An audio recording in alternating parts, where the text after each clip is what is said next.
Ce dispositif conséquent a pour objectif de répondre à plusieurs risques. Un risque qui est inhérent à l'enceinte sportive. Ce risque est surtout lié à la présence de nombreux spectateurs, puisqu'on peut monter au pic à 100 000 personnes. Et il y a aussi des bâtiments à l'intérieur, donc il nous faut à la fois défendre ces bâtiments contre le risque incendie et en même temps assurer la sécurité des personnes à l'intérieur en cas de feu. Ensuite, nous avons un dispositif à l'extérieur du circuit. Ce dispositif est mis en place compte tenu du risque feu de forêt, risque important en ce moment, ce qui veut dire que nous avons prépositionné des groupes feux de forêt dans les massifs aux alentours.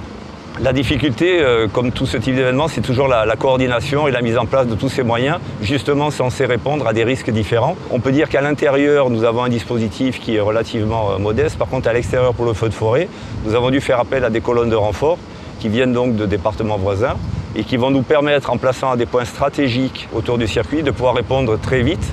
Et on sait que c'est le gage de réussite en feu de forêt, frapper vite et fort. Ils sont accompagnés par des officiers de chez nous et nous avons un groupe feu de forêt aussi mobile varois qui tourne autour du circuit en des points particuliers.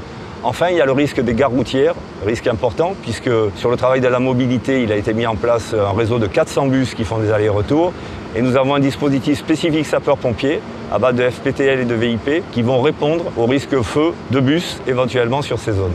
Alors, on peut évoquer aussi le dispositif aérien, notamment la présence du Dragon 83, 2 hélicoptères bombardiers d'eau qui sont prépositionnés à Signes de manière à ne pas être dans le flux des vols ici et à pouvoir réagir rapidement. Et nous avons aussi tout un dispositif concernant les accidents éventuels qui peuvent se produire hors de l'enceinte du circuit, avec le renfort des casernes voisines, notamment Signes, qui dispose pour ce faire de 2 VSAV en ce moment. Le dispositif est composé de 200 sapeurs-pompiers, présents pendant 4 jours, pendant la journée de 8h à 22h. Nous avons aussi un dispositif allégé pour la partie nocturne.